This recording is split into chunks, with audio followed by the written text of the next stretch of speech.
Assalamualaikum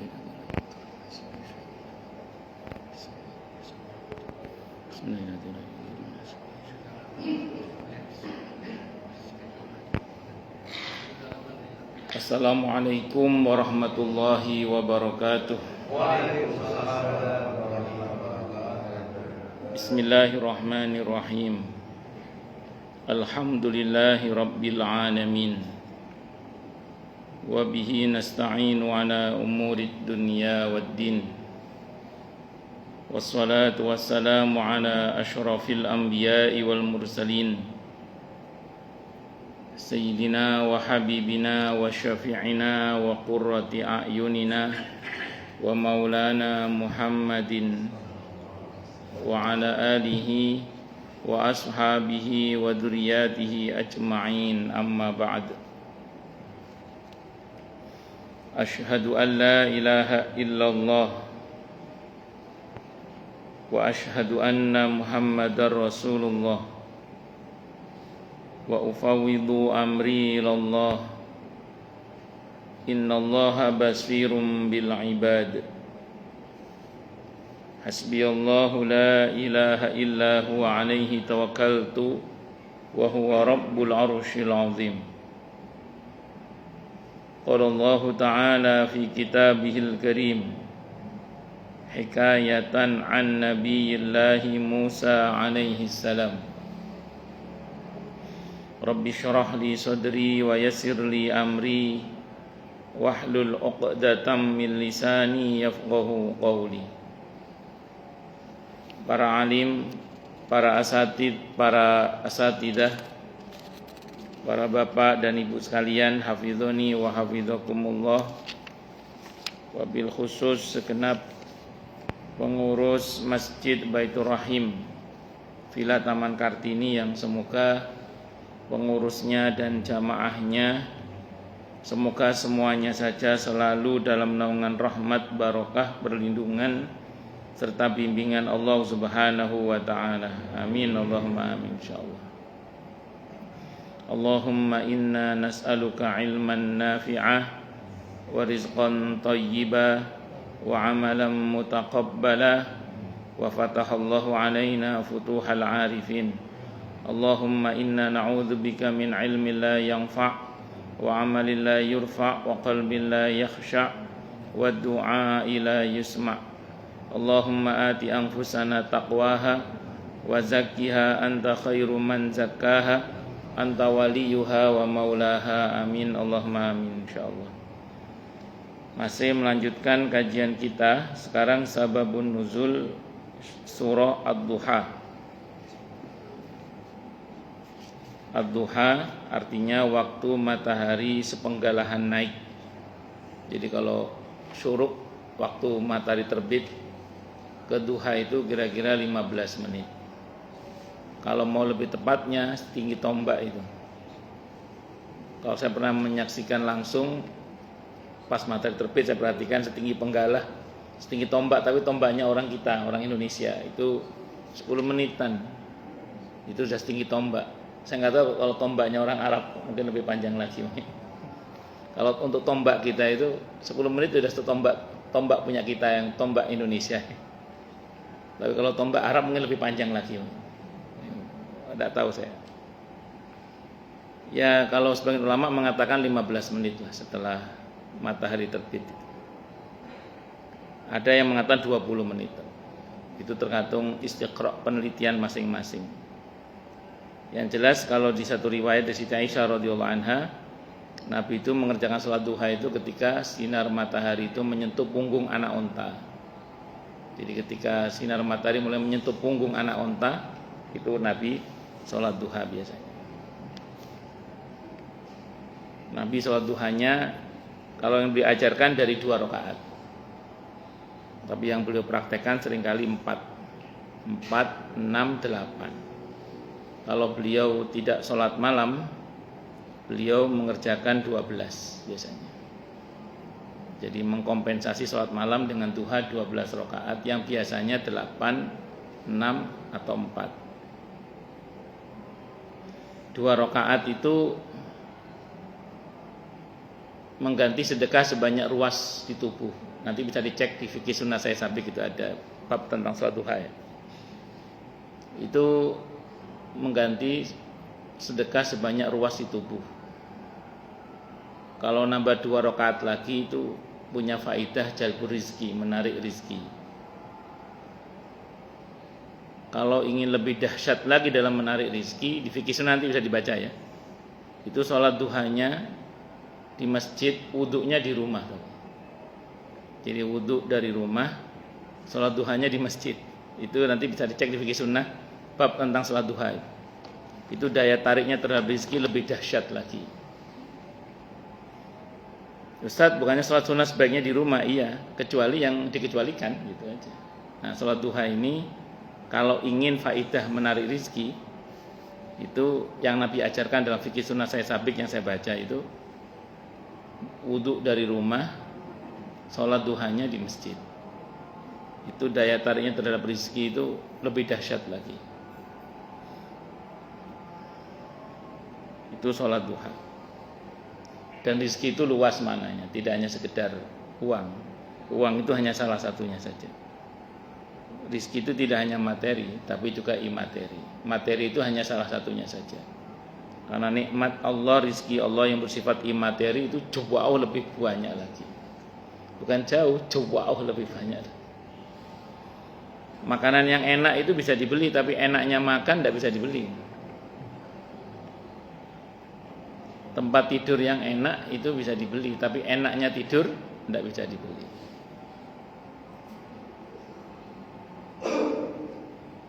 Nah itu apalagi nikmat iman dan Islam gitu ya. Nikmat sehat wal afiat. Bismillahirrahmanirrahim.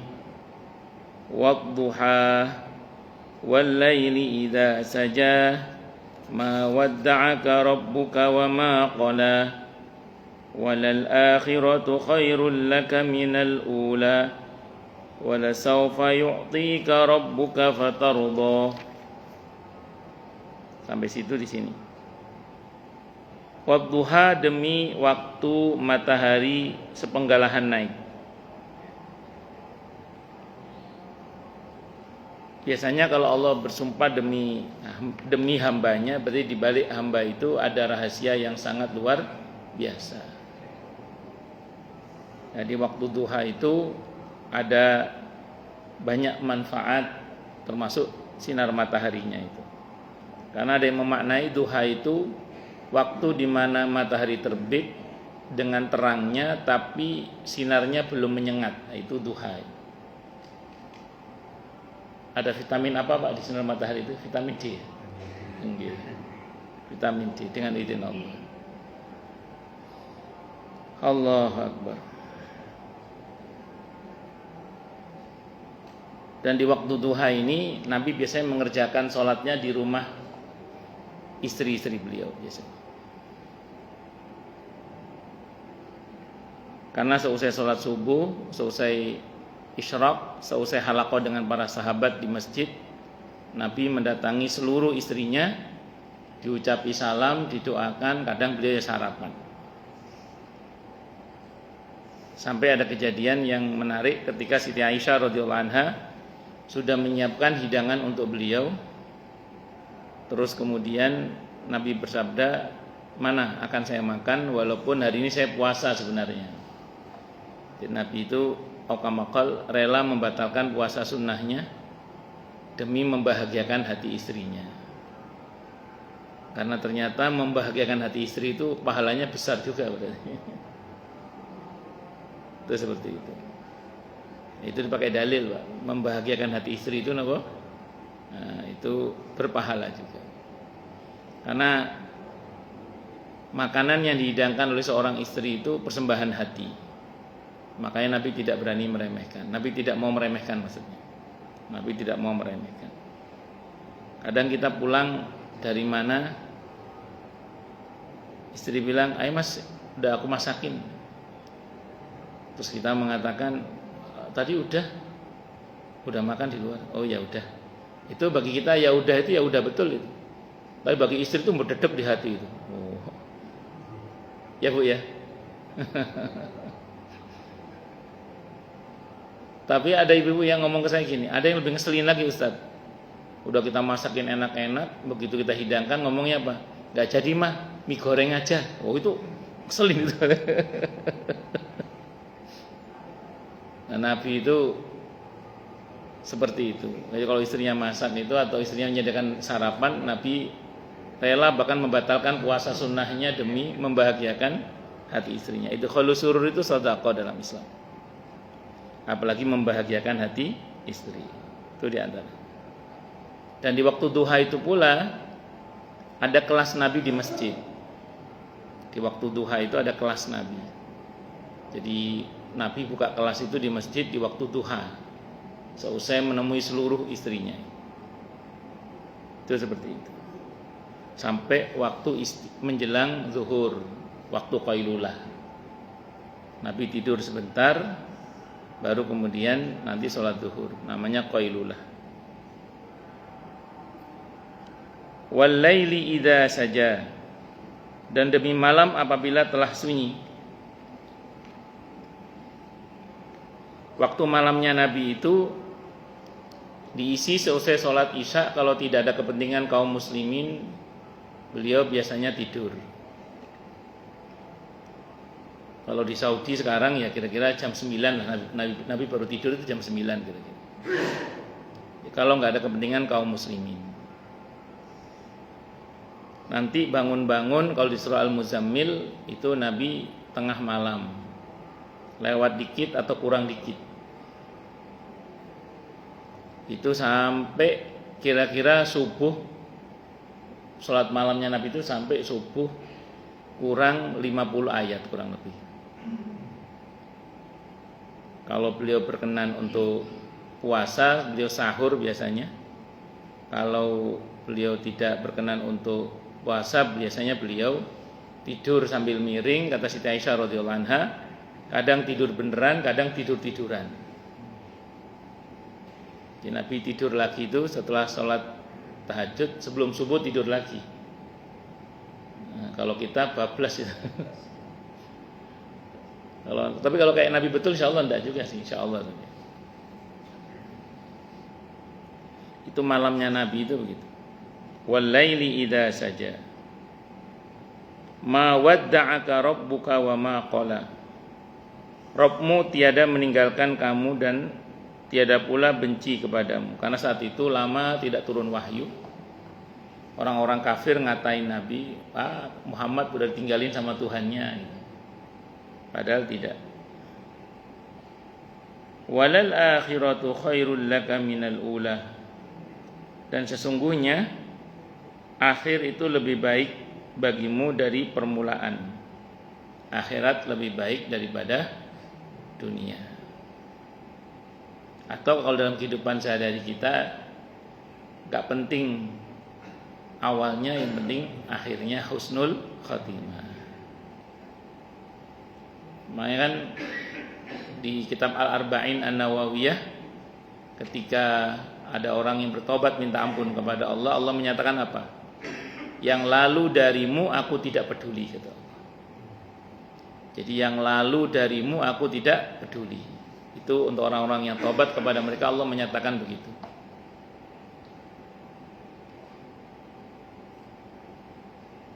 Makanya at-taibu minadz dzambi kamal la dzambalah.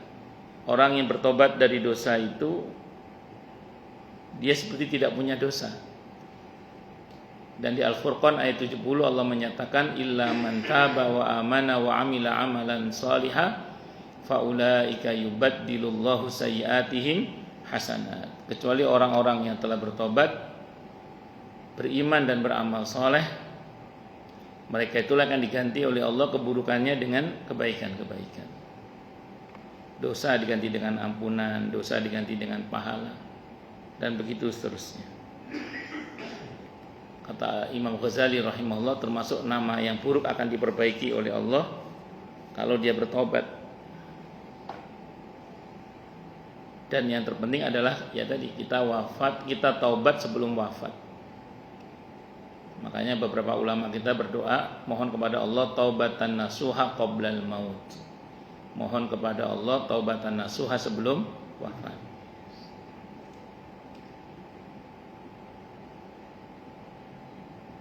Jadi walal akhiratu khairul laka minal ula. Akhirat itu lebih penting daripada lebih baik daripada dunia ini. Dan memang dunia tidak patut kita bilang lebih baik daripada akhirat, karena memang dunia ini bukan tempat tinggal, tapi tempat meninggal.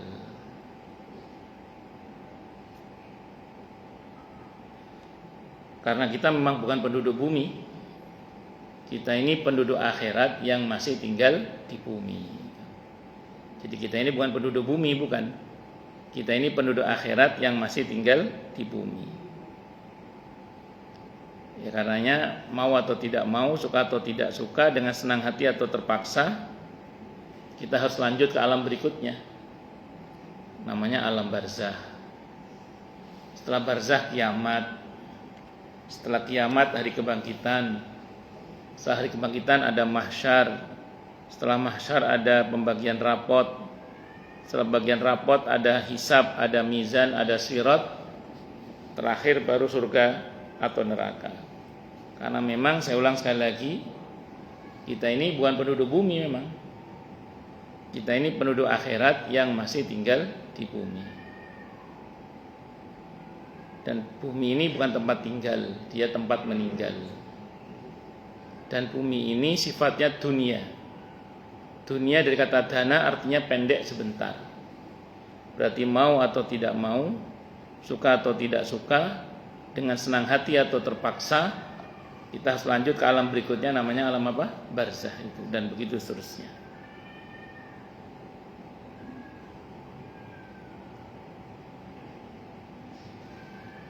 Dalam satu riwayat dikemukakan bahwa Rasulullah Muhammad sallallahu alaihi wasallam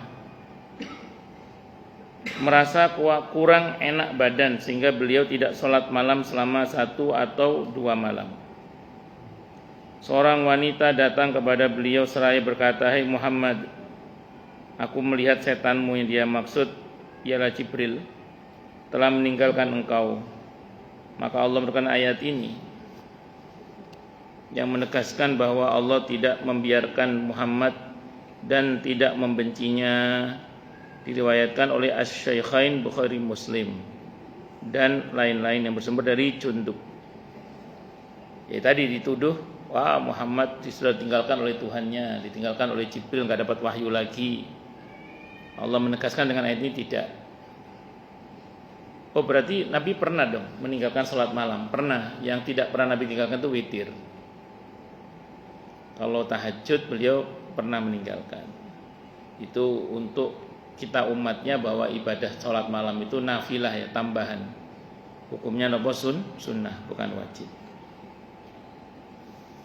Karena Nabi sengaja meninggalkan itu supaya tidak diwajibkan.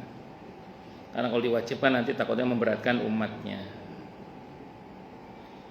Dalam riwayat yang lain dikemukakan bahwa Jibril alaihissalam untuk beberapa lama tidak datang kepada Nabi Muhammad sallallahu alaihi wasallam. Berkatalah kaum musyrikin, Muhammad telah ditinggalkan. Maka turun ayat ini yang membantah ucapan mereka. Ini diriwayatkan oleh Sa'id ibn Mansur dan Al-Faryabi yang bersumber dari Jundub juga. Dalam riwayat yang lain dikemukakan bahwa berhari-hari Rasulullah Muhammad sallallahu alaihi wasallam tidak didatangi Jibril. Berkatalah Ummu Jamil istri Abu Lahab, "Aku berkesimpulan bahwa sahabatmu Jibril telah meninggalkan engkau dan marah kepadamu." Maka turunlah ayat-ayat ini Ad-Duha yang membantah anggapan Ummu Jamil itu. Diriwayatkan oleh Al-Hakim yang bersumber dari Zaid bin Arqam. Kok tahu Ummu Jamil? Ummu Jamil kan istrinya Abu Lahab. Abu Lahab sama Nabi itu bertetanggaan. Tonggo cer, besanan dua. Dua putri beliau dinikahi oleh putranya Abu Lahab.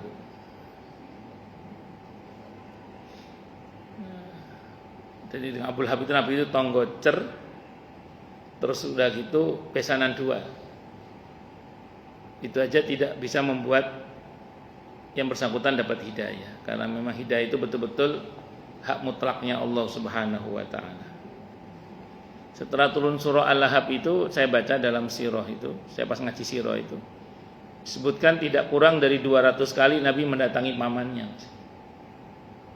Nabi itu kuat, silaturahimnya itu kuat Nabi itu.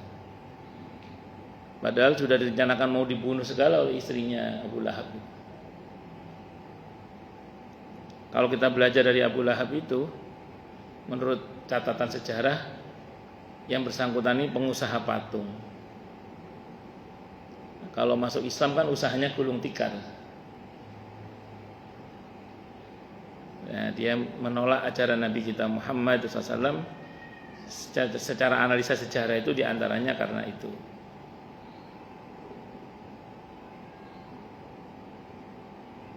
Dalam riwayat lain dikemukakan bahwa berhari-hari Rasulullah Muhammad SAW. Oh maaf sudah tadi.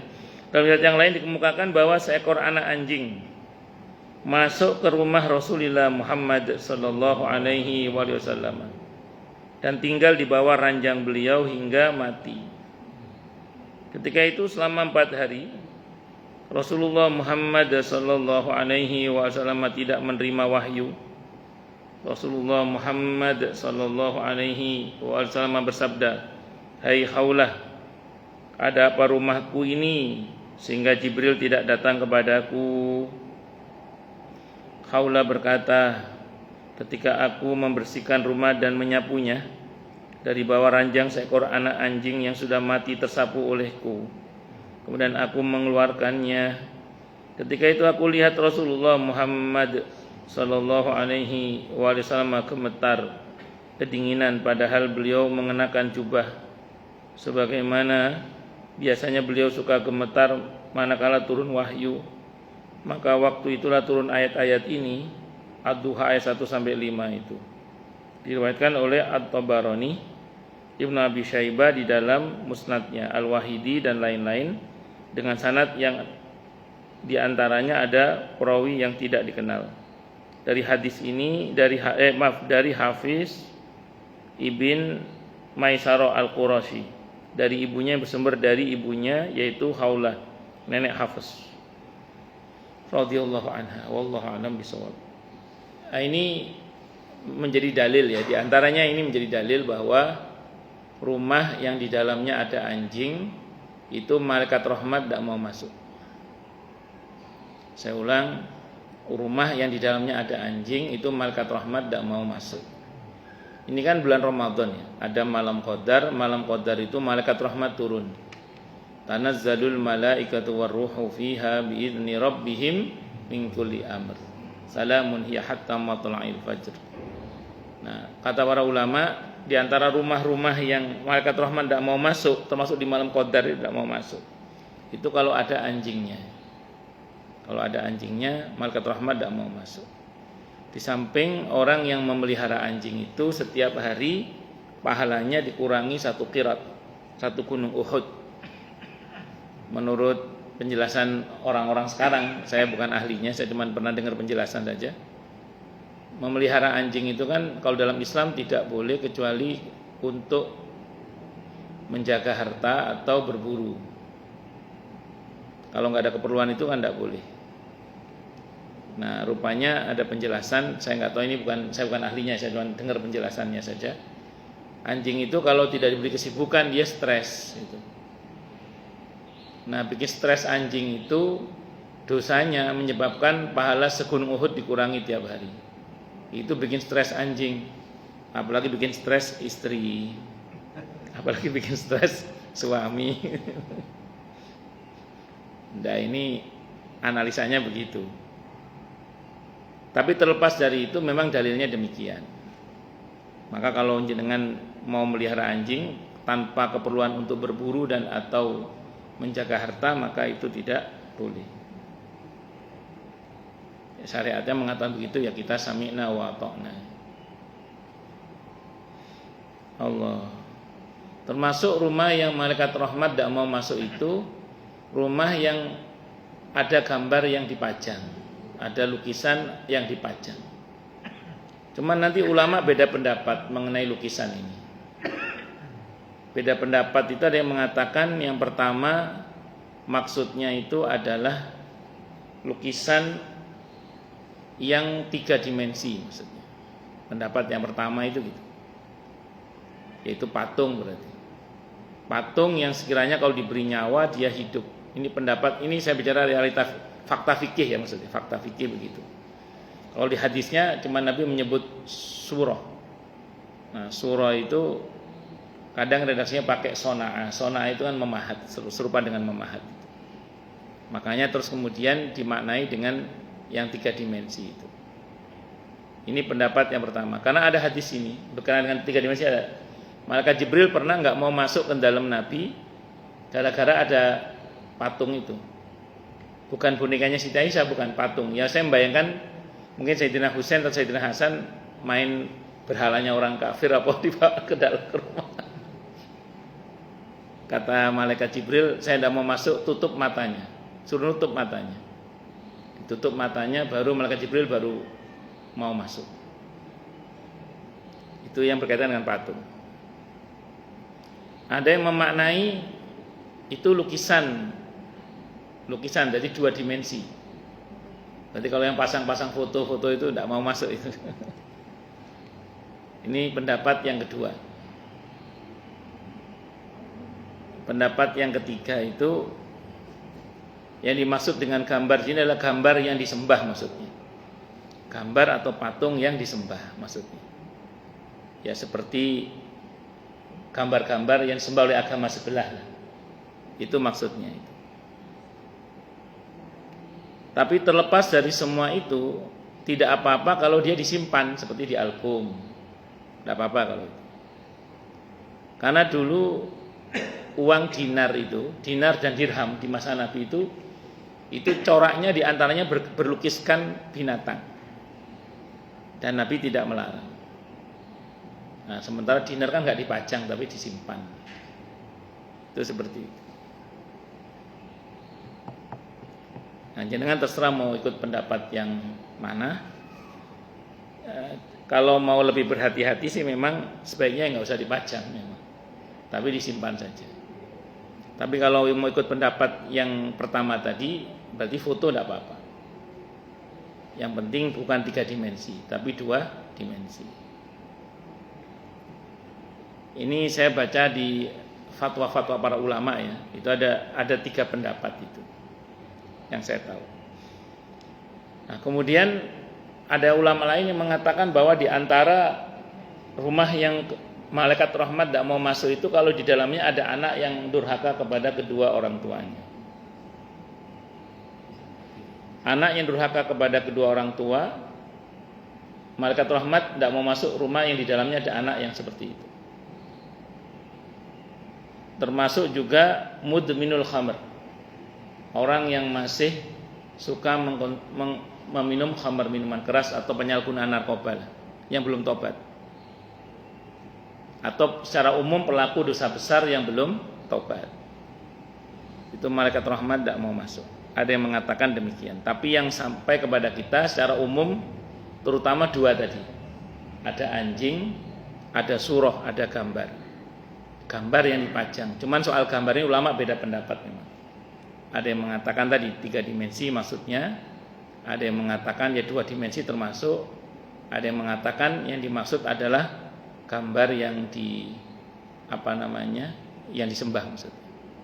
Kalau merujuk pada hadis tentang patung tadi, sebenarnya malaikat cuma ngomong tutup matanya. Tutup matanya. Kalau merujuk pada patung tadi itu. Makanya kalau disimpan dalam album atau dalam lemari atau apa itu tidak ada masalah. Karena tidak dipajang tadi. Kalau Darul Ifta Mesir itu membolehkan, kalau untuk foto-foto itu membolehkan, karena dia 2 dimensi. Berdalil kepada tadi uang dinar dan dirham itu dulu berlukiskan binatang sebagian, dan Nabi tidak melarang, karena itu tidak 3 dimensi tapi 2 dimensi. Itu yang saya pahami dalam wacana-wacana fikih. Tapi kalau mau lebih berhati-hati sih memang nggak usah dipajang ya. kalau mau lebih berhati-hati. Cuman yang fatal yang sampai kepada kita ya, dalilnya yang real kejadian mereka tidak mau masuk itu anjing sama patung itu. Itu yang real hadisnya itu. Kalau soal surah itu ada perdebatan. Tapi yang real malaikat rahmat tidak mau masuk, yang hadisnya sampai kepada kita itu adalah anjing sama patung itu. Itu real hadisnya itu. Kecuali boneka mainan anak-anak ya. Mainan anak-anak bukan mainan emak-emak ya, mainan anak-anak. Jadi yang real sampai kepada kita hadisnya sependek yang saya baca itu yang karena faktor anjing itu jelas malaikat rahmat tidak mau masuk, sudah hadisnya jelas itu. Yang kedua tadi patung itu jelas malaikat rahmat tidak mau masuk. Kalau mengenai lukisan itu saya belum pernah baca riwayatnya selain dari sabda beliau yang kemudian ulama berbeda pendapat dalam menafsirkan gitu. Dalam menafsirkan.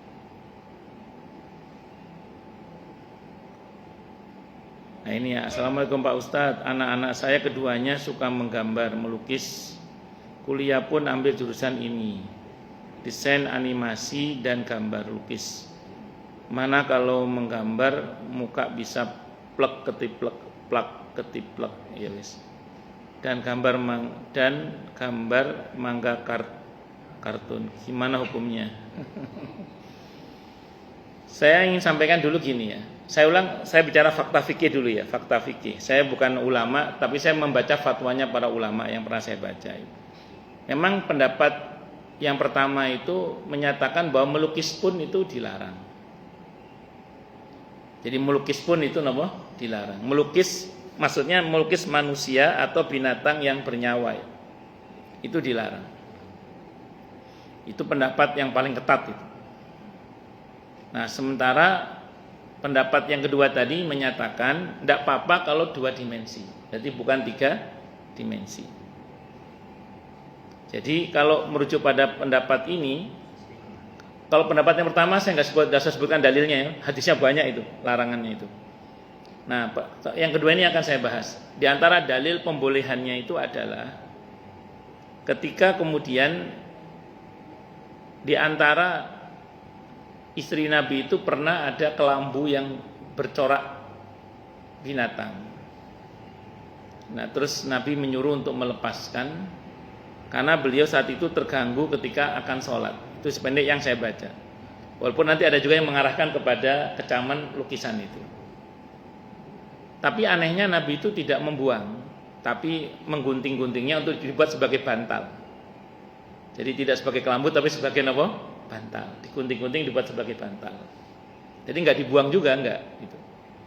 Yang kedua, uang dinar dan dirham di masa Nabi itu diantaranya coraknya itu bercorak atau bergambar binatang. Dan Nabi tidak melarang itu. Itu biasanya kalau itu dilarang Nabi pasti paling keras melarangnya. Tapi beliau tidak melarang itu. Itu sependek yang saya pahami. Maka kalau ibu sepakat dengan pendapat ini, silakan, tidak apa-apa kalau anaknya mau melukis asalkan 2 dimensi bukan 3 dimensi. 1. Ini kalau ikut pendapat yang kedua ini ya. Terus berikutnya dalam fikih dikecualikan, artinya boleh kita melukis itu melukis sesuatu makhluk yang Allah tidak pernah menciptakan itu. Itu boleh, tidak apa-apa. Misalnya melukis makhluk-makhluk animasi SpongeBob apa situ nih. Ya itulah apa, saya nggak ngerti film-film kartun yang nggak pernah ada, Allah nggak pernah menciptakan makhluk seperti itu. Kalau dulu Imam Syafi'i itu mencontohkan termasuk melukis naga itu boleh, karena naga itu nggak pernah ada kata Imam Syafi'i. Bukan 9 naga ya, bukan. Katanya sudah 10 sekarang naganya. 10 cacing lah. Nah, jadi kalau yang tidak pernah Allah ciptakan dilukis, jadi fiksi itu boleh. Masa itu anak saya kan pulang sekolah itu mesti lukisannya ya, gunung sawah, anak saya itu. Saya tanya, Mas melukisnya kok gunung ya Mas? Iya Bu ya, kata Pak Guru, tidak boleh ngelukis makhluk hidup. Nah justru larangan Nabi itu harusnya membuat masnya semakin kreatif. Karena di dalam fikihnya itu memang dilarang Ini bagi yang sepakat, saya nggak membantah gurunya ya. Bagi yang melarang menggambar manusia itu justru diperbolehkan kita melukis sesuatu yang tidak pernah Allah ciptakan. Maksudnya kreasi, bikin apa, kreasi aja. Tidak ada masalah. Nah, jadi nanti kalau ingin lebih detailnya bisa dicek di dalam fatwa Darul Ifta Mesir ya, mengenai hukum melukis manusia atau binatang. Di situ ada disebutkan perbedaan-perbedaan pendapat di antara para ulama. Salah satunya yang membolehkan di antaranya dasarnya adalah itu. Kalau untuk yang 2 dimensi. Tapi saya ulang ya, terlepas dari itu semua, yang pasti saya ulang, yang pasti itu malaikat rahmat tidak mau masuk tadi saya ulang karena ada anjing di dalam rumah itu. Yang kedua kan ada patung 3 dimensi itu. Kecuali matanya ditutup yang patung tadi. Itu malaikat Jibril mau masuk. Itu yang real sampai kepada kita. Malaikat Jibril tidak mau masuk itu. Nah, sementara malam Qadar itu malaikat Jibril turun itu. Tanazzalul malaikatu warruhu fiha biidzni rabbihim min kulli amr. Makanya kalau bisa disterilkan dari, kalau anjing insyaallah mungkin kita enggak melihara anjing, tapi kalau untuk mungkin di rumah ada patung atau apa ya, ditutup matanya. Atau taruh dalam lemari aja, jangan dipajang. Daripada ngambil resiko malaikat rahmat tidak mau masuk. Tanazzalul malaikah. Kalau foto-foto tadi ada diskusi lah. Dan sampai detik ini saya belum temukan riwayat bahwa malaikat Jibril tidak mau masuk gara-gara itu. Karena di salah satu istri Nabi itu ada yang punya kelambu yang bercorakkan binatang, itu ada. Cuma oleh Nabi tidak dibuang, tapi Nabi copot karena mengganggu sholat beliau, konsentrasi beliau. Terus kemudian beliau memotong-motongnya untuk dibuat bantal tadi itu, dipakai bantal akhirnya. Itu diskusinya panjang, tapi secara umum itu yang saya ketahui. Wallahu alam bishawab. Ya memang yang paling steril masjid, yang paling steril. Masjid itu paling steril deh. Jadi kalau mau dapat keutamaan malam Qadar secara maksimal disalami oleh malaikat. Semoga kita disalami malaikat Jibril, amin insyaallah. Nah itu dia di masjid, itu yang paling steril deh. Paling steril. Tempat yang paling steril. Kalau di rumah kita kan kadang banyak macam-macam. Itu seperti itu. Menurut Al-Hafidz Ibnu Hajar rahimahullah, kisah lambatnya Jibril turun yang disebabkan anak anjing itu masyhur. Akan tetapi sangatlah gharib bila dijadikan sebagai sebab turunnya ayat ini. Bahkan ganjil dan terbantah oleh riwayat yang termaktub di dalam kitab Sahihul Bukhari. Hadisnya dianggap gharib. Gharib ini asing ya. Tidak semua hadis yang gharib itu dhaif, cuman biasanya kalau gharib itu dhaif biasanya. Dalam riwayat yang lain dikemukakan bahwa Siti Khadijah radhiyallahu anha berkata, barangkali Rabbmu marah kepadamu. Ayat-ayat ini ad-duha turun berkenaan dengan peristiwa tersebut. Diriwayatkan oleh Ibnu Jarir yang bersumber dari Abdullah ibn Shaddad. Karena lama enggak turun wahyu, jangan-jangan Allah lagi marah nih gitu. Ya ini manusiawi ya. Lama enggak disapa, biasanya disapa, lama enggak disapa, terus pasti orang mikir ada apa. Itu wajar. Cuman untuk kita kalau terhadap Allah sepatutnya mengedepankan husnudzon, baik sangka kepada Allah. Itu yang harusnya kita lakukan kalau kepada Allah itu husnudzon. Nabi pasti husnudzon. Cuman kan orang-orang sekitar beliau kan khawatir aja. Namanya juga manusia. Dalam riwayat yang lain dikemukakan bahwa Jibril alaihissalam lama tidak datang kepada Nabi Muhammad sallallahu alaihi wasallam sehingga beliau merasa sangat cemas. Siti Khadijah radhiyallahu anha berkata, bila melihat kecemasanmu, aku kira Rabbmu benar-benar marah kepadamu. Ayat ini Ad-Duha ayat 1-3 turun berkenaan dengan peristiwa tersebut. Diriwayatkan oleh Ibnu Jarir bersumber dari Urwah. Orang itu kalau besar harapannya itu biasanya sensitif.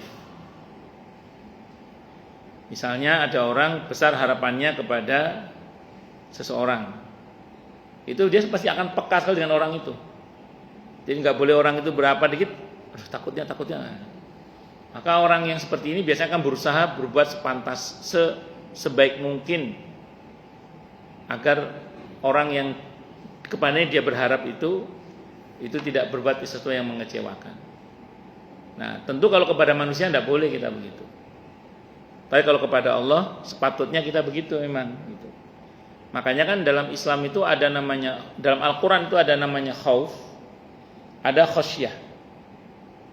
Untuk para nabi itu bukan lagi khauf tapi khasyah. Bahkan untuk para ulama pun khasyah.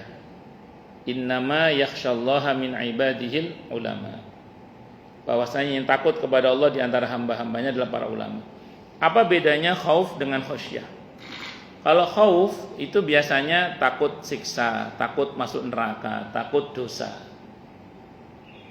Ini levelnya kita lah kebanyakan khauf.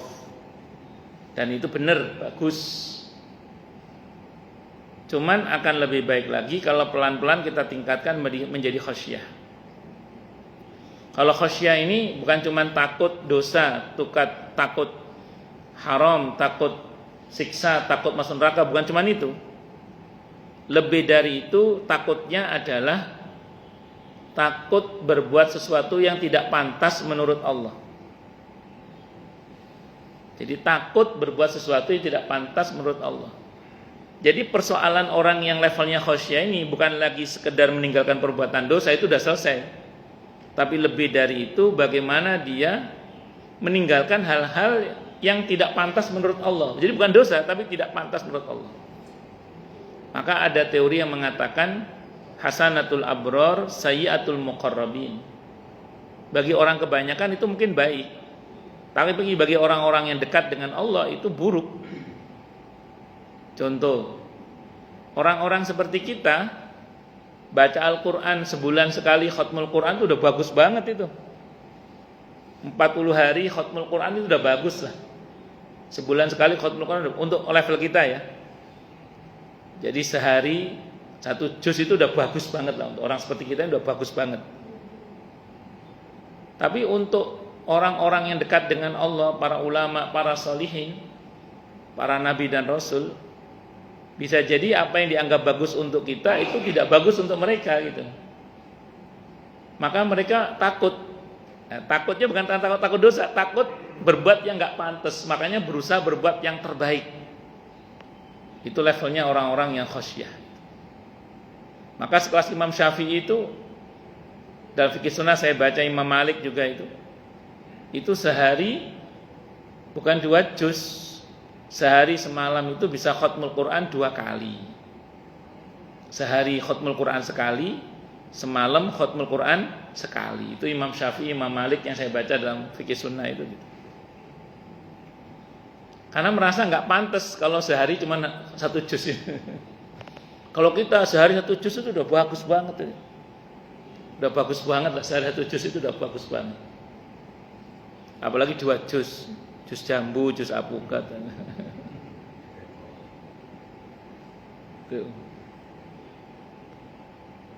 Jadi itu khasyah namanya. Jadi kalau khasyah itu tingkatannya sudah selesai terkait dengan takut dosa, takut masuk neraka itu sudah selesai mereka itu. Sudah khatam mereka itu, sudah selesai. Yang tersisa adalah bahkan mereka takut untuk berbuat sesuatu yang tidak pantas menurut Allah. Maka orang yang semakin dekat dengan Allah itu dikit-dikit minta maaf. Takut mengecewakan, padahal tidak mengecewakan. Seperti panjenengan dulu ketika masih pengantin baru sama istri kan dikit-dikit maaf, padahal nggak salah. Karena peka dengan cintanya itu. Nah, orang yang dekat dengan Allah, semakin dekat dengan Allah, semakin sering beristighfar, minta ampun pada Allah. Kenapa? Karena takut berbuat yang nggak pantas menurut Allah. Karena takut sekali, itu khasyah namanya. Nah kalau kita begitu bagus. Tapi kebanyakan kita kan masih khauf nih. Khauf aja udah bagus itu, khauf itu udah bagus. Bagus banget khauf itu. Mau berbuat yang gak bener, takut dosa, takut masuk neraka, itu udah bagus banget itu. Takut dihukum oleh Allah udah bagus banget. Ada yang mengatakan jangan takut sama Tuhan karena Tuhan itu bukan hantu. Ya, pengertian takut kepada Allah itu maksudnya takut kalau kita tidak dirahmati, takut kalau Allah itu murka sama kita, takut kalau keberkahan tidak turun kepada kita. Itu maksudnya. Karena takut kepada Allah itu maknanya bukan menjauh, tapi justru harus mendekat. Itu seperti itu. Takutnya kita kepada orang baik kan bukan takut lari kan. Justru kita takut mendekat. Takut dengan mendekat maksudnya. Takut dengan mendekat. Supaya kita dikucuri aneka kebaikan. Apalagi Allah yang maha baik. Itu seperti itu.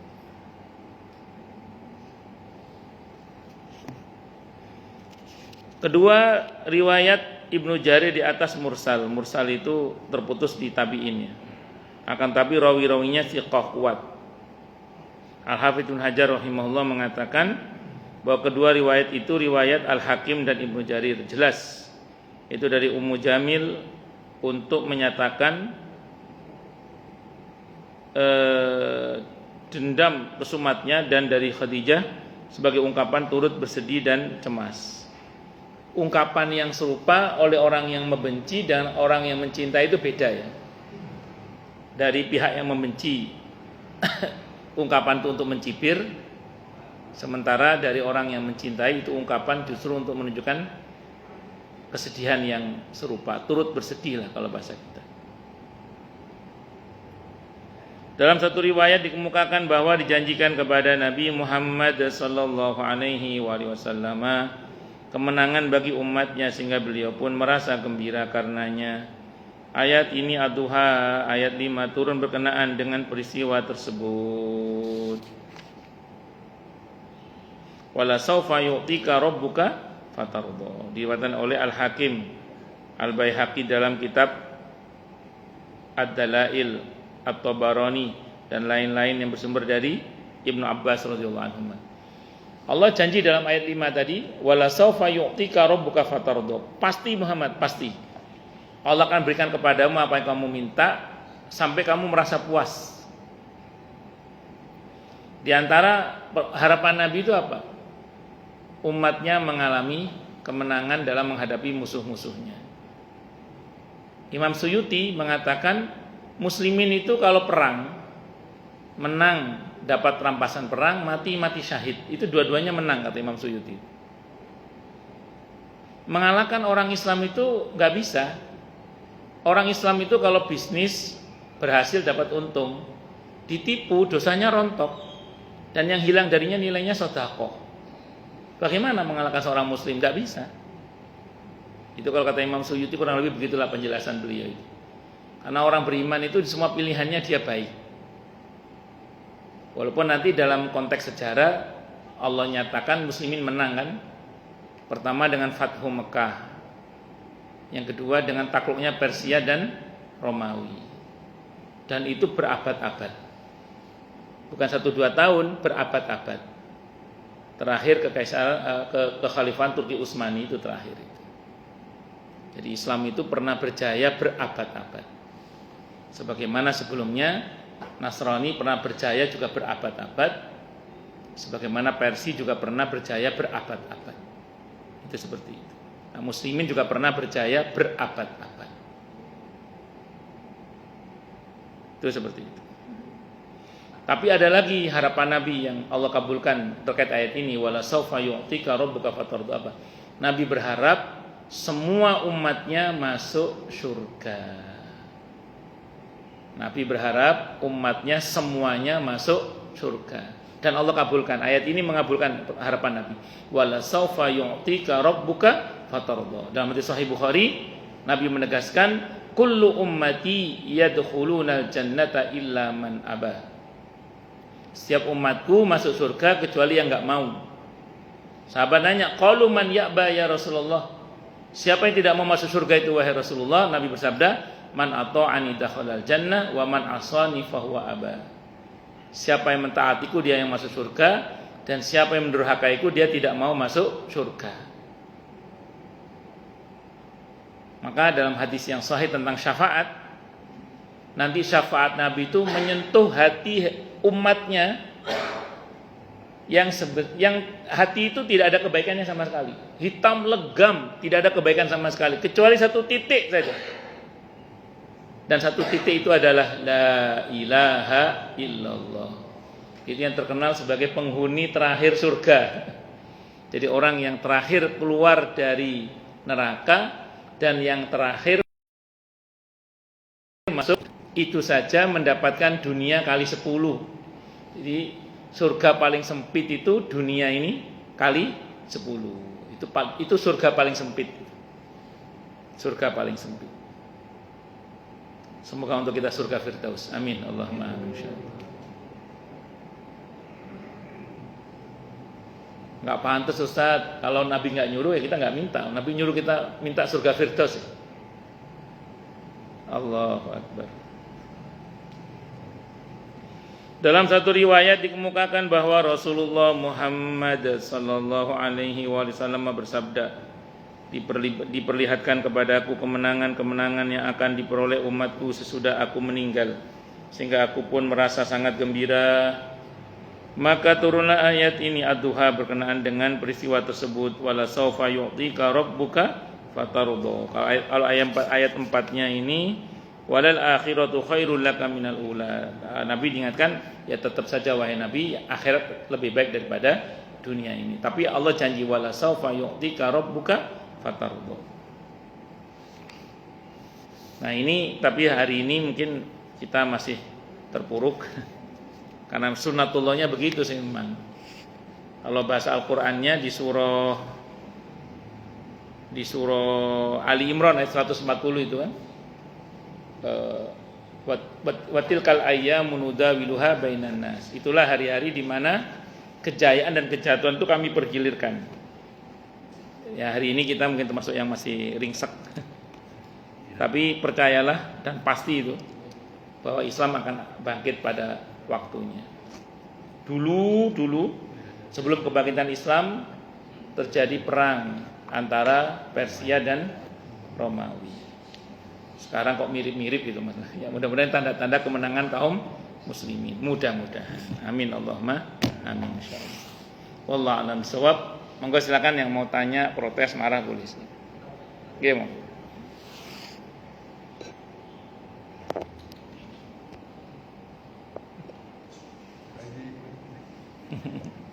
Assalamualaikum warahmatullahi wabarakatuh. Waalaikumsalam warahmatullahi wabarakatuh.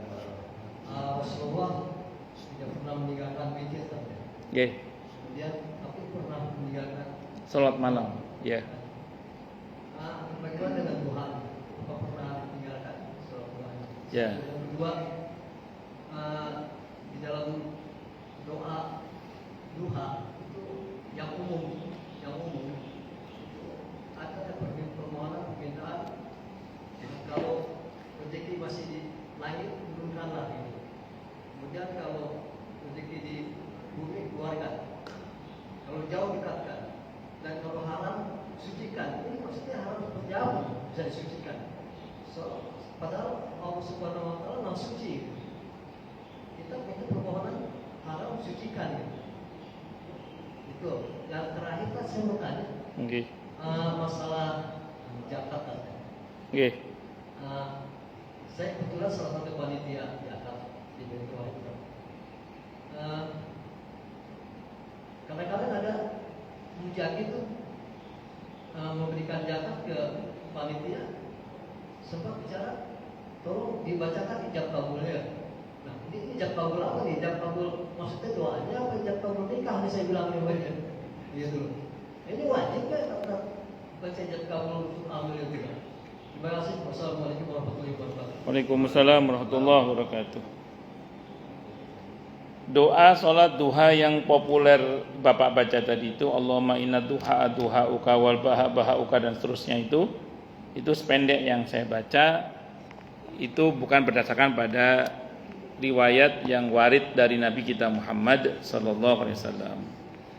Tapi sebagai doa boleh enggak apa-apa. Sebagai doa boleh enggak apa-apa. Kalau yang dari Nabi dalam hadis Sahih Bukhari itu, di dalam kitab Al-Adabul Mufrad, hadisnya sahih, Allahumma ighfirli wa tub alayya innaka antat tawwabur rahim. Jadi Allahumma ighfirli wa tub alayya innaka antat tawwabur rahim 100 kali. Itu doa dari Nabi itu. Ya Allah, ampunilah hamba, terimalah tobat hamba, sungguh Engkau adalah Maha penerima tobat lagi Maha penyayang. Allahumma ighfirli wa tub alayya innaka antat tawwabur rahim. Yang tadi sebagai doa bolehlah, enggak apa-apa. Nah, menarik. Tadi ada doa wa in kana haraman fatahhirhu. Kalau rizkiku itu haram, maka sucikanlah. Saya mencoba memahami ini, Pak ya. Ini bukan bagian dari mencuci uang, bukan. Tapi maksudnya kita berharap kepada Allah agar sumber-sumber rizki kita itu halal, sehingga yang sampai kepada kita itu betul-betul halal. Ya, kita nggak tahu rahasia takdir kan. Di langit sana itu ma'isyah kita, pekerjaan kita itu apa kan nggak tahu. Karena di surah Al-Lail Allah mengatakan inna sa'yakum lasyatta. Sesungguhnya usaha kalian pasti bermacam-macam. Dan kita tidak tahu usaha kita ini yang Allah takdirkan di langit sana itu jenis usaha yang bagaimana, kita tidak tahu. Maka kita berharap kepada Allah, semoga Allah takdirkan untuk kita itu sumber yang halal itu. Nah, itu harapan kita. Itu yang coba saya pahami, Pak ya. Yang coba saya pahami begitu. Jadi bukan terus dengan doa itu terus yang halal, yang haram jadi halal, bukan. Yang haram tetap haram gitu. Kecuali kalau dia mengikuti prosedur pembersihan harta. Ya, kalau itu hak orangnya kembalikan gitu. Kalau itu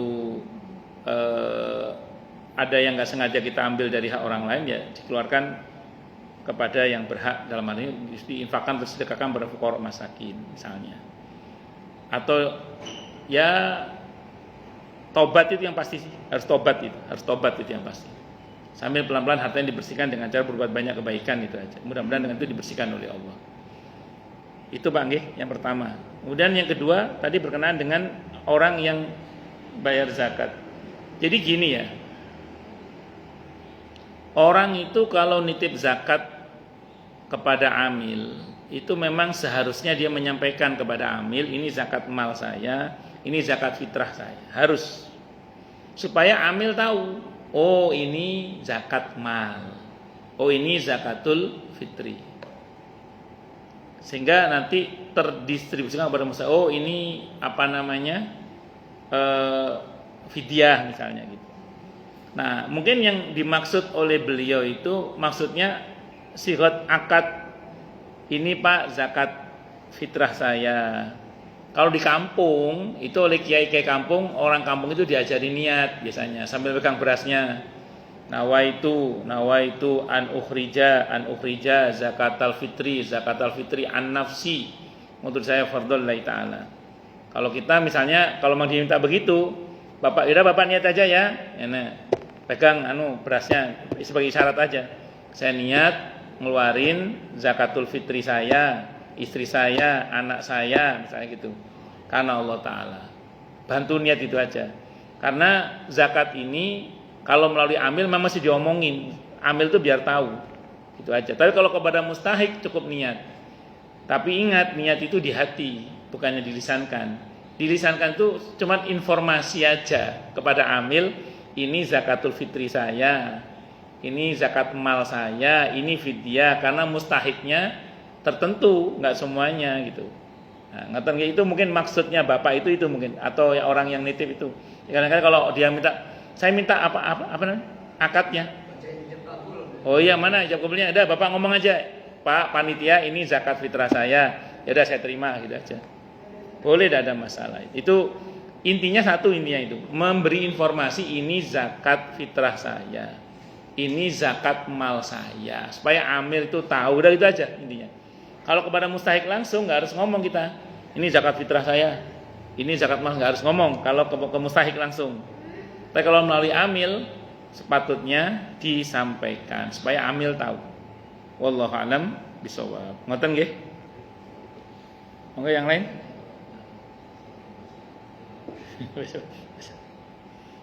Kalau ada, kalau enggak ada berarti jelas semua. Enggak, monggo Pak Haji. Nggih, monggo Pak Haji. Tanggapan Bapak Menteri Agama tentang Oh nggih. Saya ketika viral video pendek itu, pertama saya pribadi Pak Haji ya, saya pribadi itu termasuk yang tidak suka dengan video pendek yang kemudian disalahpahami dulu, itu dulu. Biasanya saya menuntut video utuhnya biasanya. Kalau ada video utuhnya saya baru bisa memetakan maksud beliau. Tapi karena saya tidak menemukan video utuhnya saat itu, saya dalam hati berbaik sangka gini. Jadi saya melatih diri untuk berbaik sangka. Baik sangka saya gini, mungkin maksudnya Pak Menteri itu gini. Ini bayangan saya. Kalau untuk pembangunan nasional itu jangan pakai zakat. Tinggalkan zakat, kita fokus pada sedekah, infak, wakaf. Karena kalau zakat itu mustahiknya tertentu. Jenis harta tertentu. Ada batas waktunya, ada batas maksimal dan minimalnya itu zakat. Karena sebab tertentu itu, maka kalau ini mau kita pakai untuk pembangunan nasional, tidak bisa. Tidak maksimal nanti. Yang bisa maksimal itu wakaf, sedekah, infak, gitu. Itu bayangan saya. Belakangan muncul video konfirmasi beliau, kan, klarifikasi beliau, bahwa ternyata yang dimaksud memang itu, yang saya omongkan itu. Ya berarti ya benar itu. Kalau memang itu yang dimaksud benar kalau itu. Tapi mungkin kata beliau mengakui, mungkin diksi yang beliau pakai keliru, terlalu vulgar lah dengan mengatakan tinggalkan zakat. Ya, itu yang fatal itu mungkin. Dan beliau mengaku itu diksi itu mungkin yang beliau keliru itu. Belakangan yang saya tahu konfirmasi klarifikasi beliau begitu. Wallahu a'lam nggih, wallahu a'lam bishawab. Sami-sami. Monggo yang lain silakan. Kalau ada. Cukup nggih, sudah suruh nggih. Kita tutup dengan hamdalah. Alhamdulillahirabbil alamin. Semoga kajian kita bisa bermanfaat, mubarakah fi dini wa dunya wal akhirah untuk kita, keluarga kita dan seluruh umat Islam semuanya. Dan mudah-mudahan kita semua dijadikan oleh Allah sebagai orang-orang yang sukses dunia akhirat, selamat dunia akhirat, bahagia dunia akhirat, dan dipermudah setiap urusan kita oleh Allah fi dini wa dunya wal akhirah. Semoga Allah limpahkan hidayah selalu untuk kita, semoga Allah tingkatkan selalu hidayah untuk kita, dan semoga Allah berikan hidayah untuk siapapun yang melihat kita. Subhanakallahumma bihamdika asyhadu an la ilaha illa anta astaghfiruka wa atubu ilaik. Sallallahu alaihi Muhammad wa ala alihi wasallam. Saya mohon maaf. Wassalamualaikum warahmatullahi wabarakatuh. Waalaikumsalam.